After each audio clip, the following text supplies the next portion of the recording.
Est-ce que tu adhères à la définition que donne le philosophe français Gilles Deleuze à l'information? Il dit l'information est un mot d'ordre. Une information, c'est quoi? C'est pas très compliqué, tout le monde le sait. Une information, c'est un ensemble de mots d'ordre. Quand on vous informe, on vous dit ce que vous êtes censé devoir croire. En d'autres termes, informer, c'est faire circuler un mot d'ordre. Formulé autrement, lorsque l'information est véhiculée, on attend de celui qui la reçoit complète obéissance. Pour répondre à cette phrase deleuzienne, disons très, très complexe. Complexe. Là, il parle, lui, de la société de contrôle, en fait. Comment on contrôle les sociétés en distillant un discours d'ordre et tout. Exact. Je pense, encore une fois, pour situer mon discours au niveau du Maroc, au Maroc, on ne prend pas ces précautions-là. À une période, par exemple, à une période donnée, jusqu'aux années 90, à une période entre 92 et 97, on avait un ministère qui s'appelait le ministère de l'Intérieur et de l'Information. Il n'y avait pas de nuance, on allait direct au but. Le ministère de l'Intérieur et de l'Information, celui qui est détenteur de l'ordre public et du maintien de l'ordre public, en même temps, il contrôle l'information. Alors, maintenant, la période a changé, un peu partout dans le monde, pas qu'au Maroc. C'est-à-dire ceux qui vont distiller le mot d'ordre, l'information sous forme de mot d'ordre, ils vont prendre un peu les précautions parce qu'il faut respecter la démocratie libérale, la transition démocratique, l'espace public. Et donc il passe par la com. Par la com notamment, absolument, par la mise en agenda. Aujourd'hui, on ne va pas vous dire ce que vous devez penser, mais on va essayer d'instaurer un ordre du jour du débat. Un ordre du jour avec les priorités des débats, ce que vous devez discuter aujourd'hui. Et par la mise en agenda, et aujourd'hui l'espace informationnel aide à ça. C'est-à-dire comment circule l'information.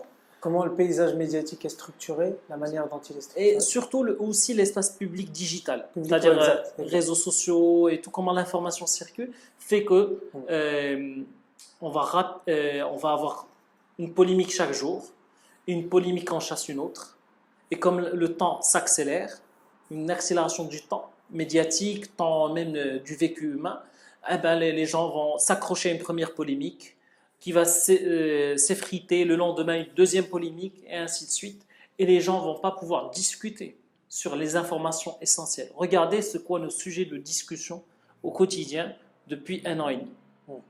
On est sur des discussions qui n'arrivent pas à atteindre 2 journées. Les polémiques ne survivent pas à 1 journée, 2 journées, 3 journées, même si c'est des polémiques énormes. Aujourd'hui, à Sidi Ben Nour, un jeune qui s'est immolé par le feu. Qui en parle? Qui en parle, mais vraiment, sans être dans les sapeurs-pompiers, juste couvrir ça de manière événementielle, mais poser les questions. Pourquoi on a des jeunes qui s'immolent par le feu dans un pays? Voilà, c'est-à-dire qu'on est... c'est plutôt les pouvoirs essayent de mettre un ordre du jour du débat via la communication, via des outils très très forts aujourd'hui avec le contrôle de la discussion en amont par des outils très très forts que sont les réseaux sociaux. Et on le voit aussi avec le Covid. Je crois que le Covid nous a été un excellent exercice pour inscrire les mots d'ordre. Le mot d'ordre au départ c'était l'union nationale. L'union sacrée autour de mobiliser-nous en tant que nation. Je n'ai rien contre, je trouve que c'est bien qu'on se mobilise, mais le mot d'ordre était aussi, si on se mobilise en tant que nation, c'est aussi qu'on accepte de réduire nos libertés et ne pas remettre en cause des décisions publiques qui souvent étaient aussi, certaines étaient judicieuses, mais certaines étaient très foireuses et nous ont créé certains problèmes au niveau de la gestion sanitaire. Aussi le mot d'ordre, un des mots d'ordre importants au niveau du Covid, durant le Covid, c'est qu'on responsabilise les citoyens. Les médias ont contribué de manière systématique à jeter la responsabilité sur les citoyens, en reprenant le discours du comité scientifique, des ministères, que le citoyen est lui-même responsable. Si la pandémie, si on est aujourd'hui dans une 3e vague, c'est à cause des citoyens qui ne prennent pas les précautions, etc. etc. C'est d'abord les citoyens qui font les erreurs, jamais les pouvoirs publics. Et les médias, normalement, si on était dans des médias qui sont des vrais contre-pouvoirs, on aurait remis en cause ça. Remis Donc en là, cause. l'information n'est pas suffisamment remise en cause finalement au Maroc. Ah, non, non. Enfin, compte tenu du contexte actuel, en tout cas, c'est... Pas assez, certainement. Ouais. Même pas assez. Pour être tranché sur ça, pas du tout. Parce qu'on a eu un effet pour plusieurs raisons.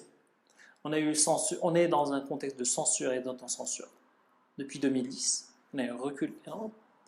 Encore plus, et ça s'est accéléré avec 2014, avec les médias digitaux qui ont été contrôlés, il y a une prise de main des médias digitaux. Depuis que si on veut situer ça, donc 2010, c'est la fin du journal hebdomadaire. Donc on a contrôlé l'espace médiatique print, papier. Et qui était déjà sous contrôle, mais parce qu'il y avait une ouverture contrôlée, mais là maintenant on l'avait étouffé, les gens avaient compris qu'il fallait rester dans les lignes rouges et même reculer. Et ensuite on a eu les médias digitaux, donc 2010-2011 c'est le printemps arabe, les médias digitaux sont nés, notamment l'Akoum. En 2013-2014 il y a eu l'affaire Daniel Galvan, qui a été à l'origine de ça. C'était l'Akoum. Et l'Akoum a été puni. Son directeur de publication, Ali Enouzla, a été puni de tout ça. Donc, et depuis, les médias digitaux ont été ensuite aussi contrôlés, mis sous contrôle par les pouvoirs publics. Ces médias digitaux qui étaient agiles, jeunes, capables de remettre en cause l'information, malgré les faiblesses de moyens, faisaient du travail de journalisme, critique, etc. Et aujourd'hui, la remise en cause, elle provient des réseaux sociaux, encore une fois. On en parle beaucoup, mais c'est là où ça se passe un peu la remise en cause de l'information. Et c'est ça le danger. Si on laisse l'espace critique, l'espace public critique que sur les réseaux sociaux, c'est la place où se fleurissent fausses informations, complotisme, tout type d'informations qui sont de très mauvaise qualité parce qu'ils n'ont pas vérifié, parce que les gens prennent ce qu'ils trouvent sur Internet. Et ça nous donne, ce qui fait que le Maroc a été, moi j'avais travaillé sur une étude où on avait le Maroc, le troisième pays dans le monde en termes de circulation des fake news durant le début de la pandémie.